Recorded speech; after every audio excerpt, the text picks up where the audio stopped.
guys, good morning. Umaga na nga pala dito. Ano oras na ba? 3:00 na. Pupunta kami ngayon sa Day-Pen Baker. 1 hour from here sa lugar namin. Magpipisyon yung kapatid ko, isasama kami. Bali, 2 pamilya kami, tapos sila. So, bali kami, 3. Pupunta kami doon. Mamasyal. Lake kasi yun eh. So, tingnan namin kung maganda ba talaga doon. First time namin pumunta, kaya 4:00 ang alis namin today para maabutan namin yung sunrise saka yung pagsakay namin sa ferry. Balitaan ko na lang kayo mamaya. Bye-bye! Hello guys! Time check. Anong oras? 4 o'clock? 4 o'clock na. Dapat 4 o'clock ang aming alis. May iniintay pa kami. So, tamang coffee muna tayo. Tada! Hindi ko lang sure kung maabutan pa namin yung sunrise kasi parang 4:53 yata yung sunrise eh. Hindi ko lang sure kung aabot kami. Sunrise, hindi sa daan tayo. Si Bata. Tulog si Justin. Kape-kape muna tayo.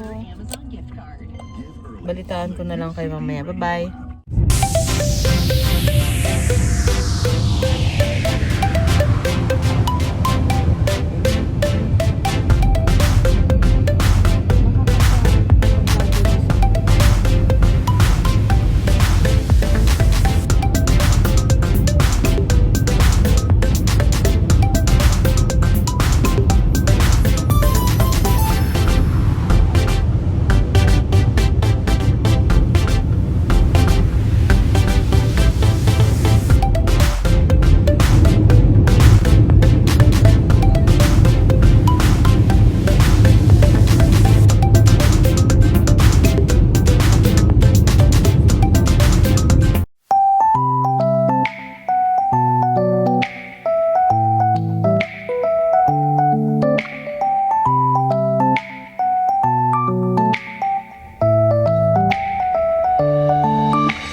Nandito na kami sa aming pupuntahan.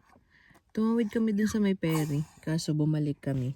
Kasi yung area dun na pinuntahan namin mabato. Tapos sobrang daming lamok. Kaya bumalik na lang kami dito. Sa pinuntahan namin kanina. So dito na lang kami sa may baba nito. Maganda pa dito lang lamok. Kasi dun sa isa sobrang daming lamok. May mga kasama kami mga bata. Tapos mga baby. Ano, tulog pa si kuya. Ayan, yung labas oh. Ang ganda. Nagtatayo sila ng food tent. Kasi, doon namin lalagyan may mga food. Tapos ibang gamit. Anong oras na? Time check. 7 o'clock? 7 o'clock na dito. At yung batang yan ay gising. Gising, gising, gising. Gising, gising, gising, gising. Maganda dito, nakaka-relax. Maya na lang ulit, bye-bye.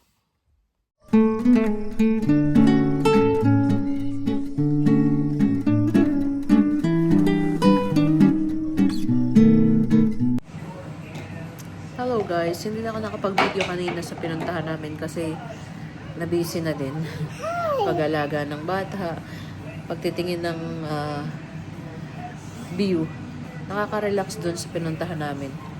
Alam niyo yung titingin ka lang dun sa lake, magmumuni-muni. Parang lahat ng problema mo ay mawawala. Talagang nakaka-relax. Kaya yun lang yung ginawa namin kanina. Nag-relax. Tapos si Bata nandun sa tubig, naglandi-landi. Naglandi siya dun. Naglandi ka sa tubig. Ang lamig pa naman ng tubig doon eh, hindi siya nalalamigan eh. Hinayaan ko lang naman siya para ma-experience niya kung paano maglaro dun sa water. Tatapon pa yun ng bato kanina, di ba? Umuwi na rin kami ng bandang alas 12 kasi sobrang init na dun sa aming pwesto. May mga kasama kaming bata kaya umuwi na rin kami. Nagpunta kami dun is 5 na. Kaya umuwi na rin naman kami ng maaga. Yun lang yung vlog natin for today. Bye-bye. See ya. Bye-bye, siya.